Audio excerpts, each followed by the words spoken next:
First మిమ్మల్ని అనుకున్నప్పుడు మీరు సజెషన్ ఇచ్చారా? నేనే ఎందుకు ఈ హీరో చేస్తే బాగుంది, కథ బాగుంది కదా. రే నా ముఖం ఏంది, నేను హీరో ఏంది, రే నా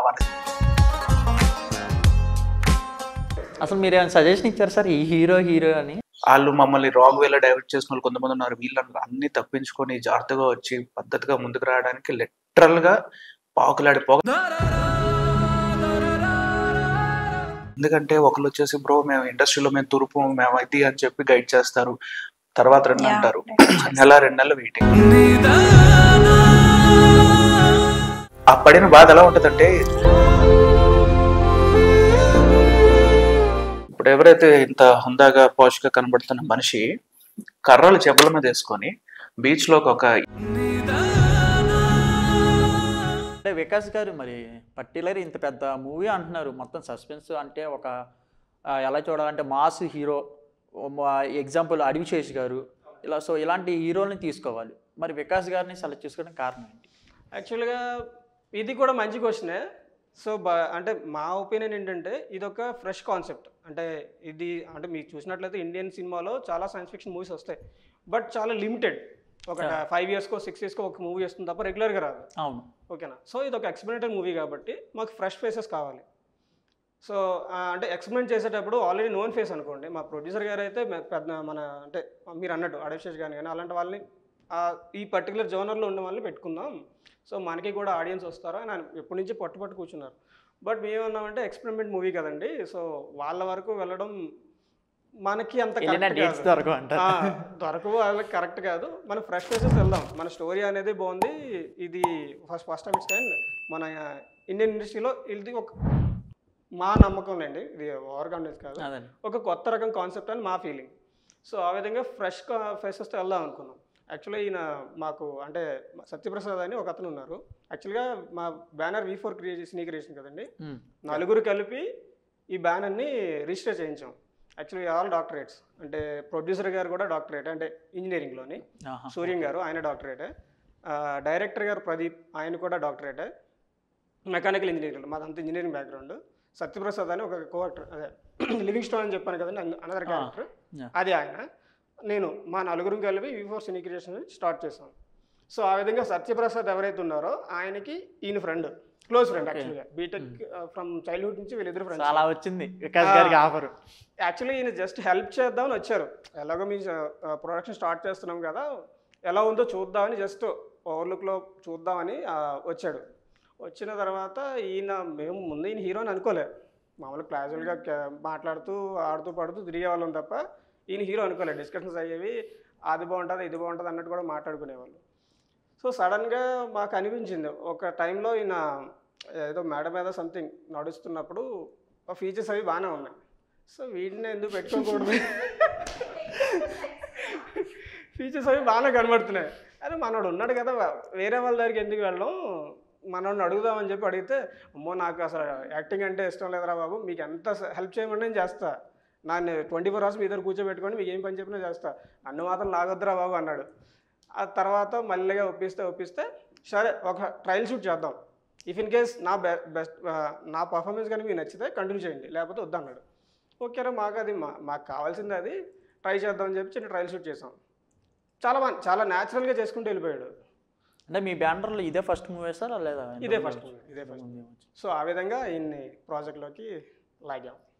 వికాస్ గారు మరి ఈ మూవీ కోసం మీరు ఎంత కష్టపడ్డారు? అది వాళ్ళు చెప్పాలండి. అండ్ బట్ ఒక్కటే ఏంటంటే, నా ఫస్ట్ డే 1 నుంచి ఓన్లీ ఇంటెన్షన్ వాజ్, ఎంత కష్టమని వీళ్ళు పడమని అడిగినా లేకపోతే ఏం చేద్దామని అడిగినా సరే ఐ షుడ్ గివ్ మై 100%. అంతకన్నా ఓవర్ అండ్ అబౌవ్ ఈ మనిషి చేయలేడు.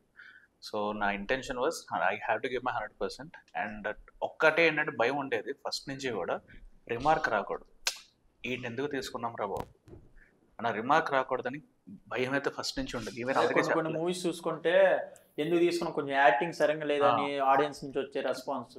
ఎందుకంటే ఒక హీరో బాగోకపోతే మనమే వెళ్ళి, నేనే ఒక నార్మల్, ఈ ముందు వరకు కూడా నేను నార్మల్ పర్సన్, రెగ్యులర్ చిన్న ప్రపంచం చిన్న ఫ్రెండ్స్, ఇది సినిమా పోతే అసలు ఎందుకు తీసుకురా అని, అట్లా ఏం చేస్తున్నాడు లేకపోతే ఈవిడేం చేస్తున్నారు అన్న బ్యాచ్ నేను.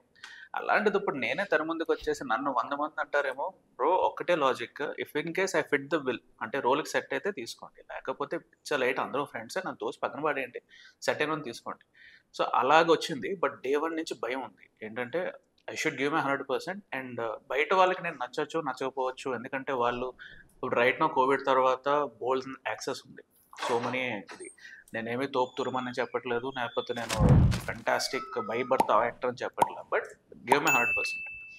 భయం ఏంటంటే వీళ్ళెవరు నన్ను ట్రస్ట్ చేసిన వాళ్ళు షుడ్ నాట్ ఫీల్ అర్రయ్యా వీడికి ఎందుకు ఇచ్చాము అవకాశం అన్న మాట రాకూడదని భయం అయితే ఉంది. టచ్ వుడ్ ఇప్పుడు దాకా క్యారీ ఫార్వర్డ్ చేస్తానని హోపింగ్ ఉంది. లాస్ట్ ఫైనల్ కట్ కూడా చూసినప్పుడు వాళ్ళు they came over and set bro cinema అయితే పర్ఫెక్ట్గా వచ్చింది, అండ్ నీ సైడ్ నుంచి అయితే రిమార్క్స్ లేవని. ఈవెన్ సంతోష్ అవనివ్వండి, ప్రదీప్ అవనివ్వండి, సూర్య అవనివ్వండి, దాని was like I did my part, కష్టపడ్డాను చాలు.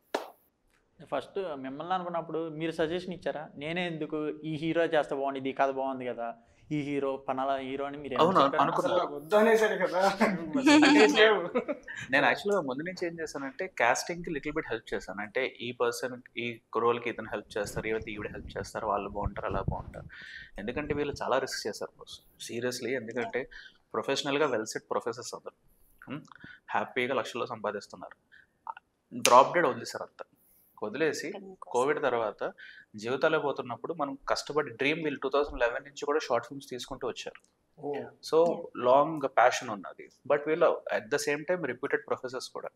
సో వీళ్ళు చేస్తున్నప్పుడు నేను ఒకటే అడిగింది ఏంటంటే బ్రో ఐ యూ షూర్ అంటే లేదు బ్రో ఇంకా సినిమా ఇండస్ట్రీ ప్రాణం, బతికినా సచ్చినా ఇక్కడే అన్నారు. నాకు అది ఆ ప్యాషన్ ఎక్కడో మన భాషలో ఏంటంటే పిల్లకి టచ్ అయిపోయి అమ్మాయి ఏంద్ర వీళ్ళు పిచ్చగా తయారయ్యారు అయితేనే నేను అప్పుడు అనుకున్నానంటే బ్రో నాకు సంబంధం లేదు, బట్ నా సైడ్ నుంచి మీ అందరితో చిన్న ట్రావెల్ చేయాలని ఉంది. అంటే ఏంటి మీకు హెల్ప్ చేస్తాం, ఎందుకంటే డ్రీమర్స్ ప్యాషన్ ఒక డ్రీమ్ కోసం కష్టపడే వాళ్ళతో మనం టైఅప్ అయితే మనం ఏదో ఒకటి మంచి నేర్చుకుంటామని నా ఆలోచన. సో ఆ విధంగా వచ్చాను ముందు. దాని తర్వాత సడన్గా వీళ్ళు అడిగినప్పుడు షాక్ అనమాట. రే నా మొఖం ఏంది, నేను హీరో ఏంది, రే నా మన సిచ్యువేషన్ కాదురా భయ్, మన ఫీల్డ్ కాదురా అంటే లేదు బ్రో ఒకసారి ట్రై చేయండి. అప్పుడు ఆఖరికి ఒప్పించినప్పుడు బేసిక్ లైన్ బాగుంటే ముందుకెళ్దాం, లేకపోతే పక్కన పెట్టాం. So that is how it went. And అక్కడ మొదలైన జర్నీ ఇప్పుడు ఇక్కడ దాకా వచ్చి మీ ఎదురుగా ఉంది. మేబీ మీరు చెప్పారు కదా సార్ హెల్ప్ చేద్దాం అనే ఆ ఒక్క మాటకే సో మీరే హీరో అయ్యారేమో. యాక్చువల్గా మీరు అన్న ఇంకొక అదే ఫ్రెష్ ఫ్రెషెస్ ఎందుకు పెట్టుకున్నారు అన్నట్టు కదా. సో పెట్టుకున్న తర్వాత కూడా అంటే మేము చెప్పారు కదా ఆల్రెడీ నెంబర్ ఆఫ్ రీషూట్ చేసామని. సో వీళ్ళు ఎప్పుడు రమ్మన్నా సరే వచ్చేవాళ్ళు ఏ ఇబ్బంది లేకుండా. అంటే ఇబ్బంది పడేవాళ్ళండి, ఎందుకంటే మేము 24 hours కూడా ఒకసారి లైన్గా షూట్ చేసిన డేస్ కూడా ఉన్నాయి. బట్ ఆ ఇబ్బంది కూడా వాళ్ళు ఇష్టపడి డెడికేషన్ మరి మా పద్ధతి నచ్చి వాళ్ళు కూడా చాలా కోఆపరేటివ్గా ఎప్పుడు రీషూట్ పెట్టినా సరే వచ్చేవాళ్ళు. మేబీ మీరు అన్నట్టు ఎస్టాబ్లిష్ స్టార్స్ అయితే కొంచెం ఇబ్బంది పడేవాళ్ళేమో, వీళ్ళు మాత్రం ఖచ్చితంగా. అసలు మీరు ఏమైనా సజెషన్ ఇచ్చారు సార్ ఈ హీరో అని? నాకు అదొక్కటి చెప్పట్లేదు. ఉన్నారు ఒక 2 to 3 హీరోస్తో ఆల్రెడీ నేనే నాకు సజెషన్ ఇచ్చాను ఏంటంటే బ్రో వీళ్ళు maybe they might fit the bill, లేకపోతే హీరోయిన్స్ వీళ్ళు ఉన్నారు మొత్తం లిస్ట్ తీసుకుంటే, లేకపోతే ఈ క్యారెక్టర్ లివింగ్ స్టోన్ అన్న క్యారెక్టర్ అబ్సల్యూట్లీ ఫెంటాస్టిక్ పర్ఫామ్ చేశాడు సత్య అని చెప్పారు కదండి తన క్యారెక్టర్కేనా. బట్ లాస్ట్లో ఏంటంటే వీళ్ళు లేదు బ్రో సత్యాని మేము లివింగ్ స్టోన్ అనుకున్నాం, బట్ హీరోయిన్ చూస్తున్నామన్నారు. అప్పుడు ఐ వాజ్ సర్చింగ్ అనమాట వాళ్ళ ప్రొఫైల్స్ చూడటం. ఇప్పుడు బేసిక్ ప్రాబ్లం ఏంటంటే బ్రో మనకి ఇండస్ట్రీ అవుట్ ఆఫ్ దీంట్లో నుంచి వచ్చాం, కాంటాక్ట్స్ అన్నవి ఇక్కడ కావాలి. ఎందుకంటే ఇక్కడ బావా లేకపోతే తెలిసిన వాళ్ళు ఫ్రెండ్స్ అనుకుంటే చిన్న కాల్ చేసి హెల్ప్ చేస్తారు. కానీ మేమేంటంటే స్క్రాచ్ నుంచి వచ్చాం లిటరల్గా, ఒక్కొక్కటి వెతుక్కోవాలి. ఇప్పుడు ఒకరికి ఫోన్ చేసి అక్కడికి వెళ్తే పని అయిపోయేది, మేము 100 సార్లు పాకులాడి పడి కింద పడి పైన పడి సంపాదించాల్సిన కష్టం. సో ఒకరికి భోజనం చూడండి సినిమాలో చూపిస్తారు ఒకట చిన్నపిల్ల ఒకలేమో జస్ట్ తినేసి పక్కన పాడేస్తే అదే ఫుడ్ ఇంకొకరు. మేము లిటరల్గా తప్పేం లేదు ఇందులో చెప్పడంలో, మేము లిటరల్గా పాకులాడడం కష్టపడడం, ఒక్కొక్క పాయింట్ తెలుసుకోవడానికి చెప్పిన విషయం ఒకళ్ళు రైట్ చెప్తున్నారా రాంగ్ చెప్తున్నారా, వాళ్ళు మమ్మల్ని రాంగ్ వేలో డైవర్ట్ చేసిన వాళ్ళు కొంతమంది ఉన్నారు, వీళ్ళని అన్ని తప్పించుకొని జాగ్రత్తగా వచ్చి పద్ధతిగా ముందుకు రావడానికి లిటరల్గా పాకులాడి ఇక్కడ దాకా వచ్చిన కోసం మామూలుగా కాదు. అండ్ ఎస్పెషల్గా డైరెక్టర్ అవనండి, సూర్యం ప్రొడ్యూసర్ అవనండి, మన సంతోష్ అవనండి, సత్య బీభత్సంగా కష్టపడ్డారు. ఎందుకంటే ఒకళ్ళు వచ్చేసి బ్రో మేము ఇండస్ట్రీలో మేము తురుపు మేము ఇది అని చెప్పి గైడ్ చేస్తారు, తర్వాత 2 అంటారు, నెల 2 నెలలు వెయిటింగ్ సార్ మాకు గైడెన్స్ కావాలి లేదు, ఇలా అంతమందిని స్క్రాప్ బ్యాచ్ మొత్తం తీస్తే కొంతమంది ఆనుమత్యాలు లిటరల్గా దేవుళ్ళు లాంటి వాళ్ళండి. కొంతమంది అయితే దొరికారు. వాళ్ళని టైం టు టైం టచ్అప్ చేసి సార్ మాకు ఈ గైడెన్స్. దీనికి ఒక 2 years ప్రాసెస్. ఎందుకంటే ఆ పడిన బాధ ఎలా ఉంటుందంటే కొన్నిసార్లు బడ్జెట్ అనుకుంటాం, చేతులు నిండుకుంటాయి. ఒక్కచోట అక్కడికి వెళ్ళడానికి మీకు ఒక ఇన్సిడెంట్ చెప్తాను. ఒకటి ఒకనొక టైంలో రీషూట్ పడింది, రైట్? మాకు బడ్జెట్ టైట్ అయింది. ఎందుకంటే we are a small budget movie. ఎక్కడ కూడా మేము వచ్చేసి సార్ మేము ఒక 20 కోట్లు పెట్టి సినిమా చేసాం మనం ఏమనట్లేదు. We're a very small budget movie. ఈ బడ్జెట్ మూవీలో ఒక ఎక్స్పీరియన్స్ మాత్రం బాగుంటుంది. ఒక హై బడ్జెట్ మూవీ ఎక్స్పీరియన్స్ రావాలి. ఒక ఇన్సిడెంట్ చెప్తాను. లాస్ట్ రీషూట్లో ఉన్నాం అనమాట. రీషూట్లో ఉన్నప్పుడు ఎవరు రాలా, అంటే మాకు ఎఫర్ట్ చేయడానికి ఆ మూమెంట్లో. ఇప్పుడు ఎవరైతే ఇంత హుందాగా పాష్గా కనబడుతున్న మనిషి కర్రలు జబ్బల మీద వేసుకొని బీచ్లో ఒక ఈవెంట్ షూట్కి మాకు కర్రలు జబ్బ మీదకి వస్తే మనోడు వచ్చాడు. నేను కూడా ఏంటంటే మేకప్ తర్వాత వేసుకుందాం అని చెప్పి నేను అక్కడ దగ్గరికి వెళ్ళి ఇసుకలో పెద్ద పెద్ద కర్రలు మోసుకొని నేను మా డైరెక్టర్ కూడా వెళ్ళి మోసుకొచ్చాం. ఎందుకంటే ఆ మూమెంట్లో లేదు మా దగ్గర, చెయ్యాలి, పడాలి, కష్టం, చెమటలు పెట్టేస్తున్నాయి. స్క్రీన్ మీదేమో అందంగా కనబడాలి, చెమట మేకప్ మళ్ళీ మేకప్ వేసుకోవాలి. మేమందరం ఏం చేస్తామంటే వెళ్ళి కర్రలు పట్టుకొని పాతి కట్టి షూట్ లేట్ అయిపోయింది. ఇంకెవరు లేరు సపోర్ట్ చేసుకోవడం. కట్టిన తర్వాత బ్రో అనగానే మొత్తం మార్క్స్, షర్ట్ ఏమో మరక పడిపోయేది. ఇవన్నీ అది కొంచెం దులుపుకొని మళ్ళీ చేసుకొని బ్రో ఒక 2 minutes కొంచెం ఊపిరి తీసుకుందాం, షూట్ చేద్దాం. ఇలాంటి కష్టాలు పడ్డాం, మామూలుగా కాదు. అది ఎందుకంటే నేననే కాదు, కొత్తగా వచ్చిన ప్రతి ఒక్కరు పడతారు ఒక స్టోరీ. బట్ ఇంత కష్టపడినప్పుడు బాగా బాధేసిన విషయాలు ఏంటంటే ఇక్కడ కొంతమంది పెద్ద పెద్ద ఇది అన్నట్టు ఉంటారు స్టార్టింగ్ ఫేజెస్లో. తర్వాత బాగానే మనుషులు దొరికారు. స్టార్టింగ్ ఫేజ్లో అంటే మమ్మల్ని మేము ఉన్నాం కదా, మీకు చెప్పండి, మాకు ఇంత అమౌంట్ కొట్టండి, మేము మీకు గైడ్ చేస్తాం అని చేస్తారు. డబ్బులు పంపించాలా వద్దా భయాలు, బాగా కొన్ని మిస్గైడ్. అన్ని మిస్ఫైర్లు అయిన తర్వాత లక్కీగా కొంతమంది వచ్చి నాన్న ఇది ఇండస్ట్రీ, మంచి వాళ్ళు ఉంటారు, చెడ్డ వాళ్ళు ఉంటారు, so we are there for you అని చెప్పి గైడెన్స్ ఇచ్చారు. దానివల్ల కొంతమంది మంచి వాళ్ళు దొరకడం వల్ల అలా అలా కొంచెం కొంచెం నేర్చుకొని ఇక్కడ దాకా వచ్చాం. ఎందుకంటే చాలా అండి మామూలుగా నేను మీకు అంటే కర్రలు కూడా అంటే మనకి పెద్ద పెద్ద కర్రలు వేస్తారు కదా, కర్రల పేర్లు మర్చిపో పోల్స్ లిటరల్గా ఒక 10 to 12 అనమాట. అంటే సెట్ కూడా మేమే రెడీ చేసుకున్నాం. సెట్ కూడా మేమే రెడీ చేసుకునేవాళ్ళం. నా ఉద్దేశం ఆ సెట్ చిన్న కావాలంటే బీచ్కి ఏమో దూరంగా ఆల్మోస్ట్ 1.5 km ఉండేది.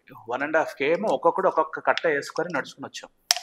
వేసి కట్టి చేసి అది ఇసుకలో నడాలంటే ఇంకా నరకం. మళ్ళీ కాలు లోపలికి వెళ్ళిపోతే మళ్ళీ నేనైతే షూలు ఏం వేసుకోలేదు, ఎందుకంటే అది మళ్ళీ షూటింగ్ కావాలి. చెవు అన్నీ తీసేసుకొని వేసుకొని ఇది లిటరల్గా అంటే ఇంత పడి చేసినప్పుడు, ఇంత పడిన తర్వాత కూడా సినిమా లాస్ట్లోకి వచ్చినప్పుడు నేను ఒక్కటే చెప్పాను ఏంటంటే బ్రో మన సినిమా ఫైనల్ కట్ నేను యాక్చువల్గా లాస్ట్ వరకు వాళ్ళ ప్రమేయం బాగుందా బాగుందా నా టెన్షన్. ఎందుకంటే బాగోలేకపోతే జనాలు ఎక్కేస్తారు, ఫస్ట్ నేనే ఎక్కేస్తాను. బాగుంటే బాగుందని చెప్పడం, లేకపోతే లేదని చెప్పడం. లేకపోతే సార్ ఇక్కడ మీరు 30 ఏళ్ళ ఇండస్ట్రీ సార్,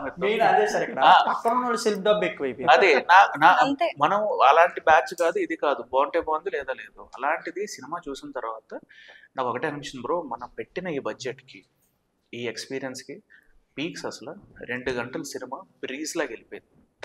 సో మనం అదైతే మాత్రం సంపాదించాం. నౌ ప్రమోషన్ ప్రాపర్గా చేసి ముందుకు కానీ తీసుకెళ్తే లైఫ్ సెట్ అవుతుంది. మెయిన్ ఏంటంటే ఆ మూవీ కోసం ఎప్రిషియేషన్ తేవాలి, కష్టపడాలి. ఇవన్నీ అయితే మాత్రం ఇప్పుడు దాకా అదే ఫోకస్, అదే డ్రీమ్, అదే ప్యాషన్ మీ ముందు. Super sir. అండ్ ఈ యాక్టింగ్ అంటే మీకు తెలియదు అన్నారు, ఇదంతా దానికోసం కొంచెం ట్రయల్ చేసి అన్నారు. సో ఎవరినైనా కన్సల్ట్ అయ్యి కొంచెం యాక్టింగ్ స్కిల్స్ వాళ్ళక్కడ ఏమైనా నేర్చుకున్నారు? అబ్సల్యూట్లీ నథింగ్ అండి, అబ్సల్యూట్లీ నథింగ్. నాకు న్యాచురల్గా ఒకటే అడిగింది ఏంటంటే నేను చెప్పాను కదా నాకు ఫాస్ట్గా బోర్ అయిపోతాను. ఒక విషయం అన్నా, మూవీ అన్నా, ఏమైనా విషయం అన్నా ఒకటే అడిగాను ఏంటంటే మా డైరెక్టర్ని, బ్రో యాక్చువల్గా ఒక విషయం చెప్పాలి, ప్రదీప్ మా director is a fantastic actor కూడా, is a very passionate actor and direction అంటే ప్రాణం. అంటే రెండిట్లో ఏది ఎక్కువ అంటే డైరెక్షన్ కొంచెం ఎక్కువ. సో మనోడిని ఒకటే అడిగారు ఏంటంటే బ్రో నువ్వు ఎలా చేయాలనుకుంటున్నావో, ప్రొట్రే చేద్దాం అనుకుంటున్నావు నాకు చూపించు, నేను అది మిర్రర్ లాగా నేను మళ్ళీ నీకు రిప్లికేట్ చేస్తాను. నీ మొడాలిటీ, నీ టోన్ ఎలా కావాలో చెప్పు, నీ ఎక్స్ప్రెషన్స్ ఎలా కావాలో చెప్పు, నేను ట్రై చేస్తాను. ఒకవేళ అప్పటికీ అవ్వట్లేదా నాకు కొంచెం టైం నేను నేర్చుకొని చేస్తాను. సో ఒక రకంగా చెప్పాలంటే ఈ మూవీకి నాకు యాక్టింగ్ గురు, యాక్టింగ్ గైడెన్స్, యాక్టింగ్ అడ్వైజర్ అంతా Pradeep. So he use to do that, నేను అది రిప్లికేట్ చేసేవాడిని, దాన్ని మనోడు క్యాప్చర్ చేశాడు.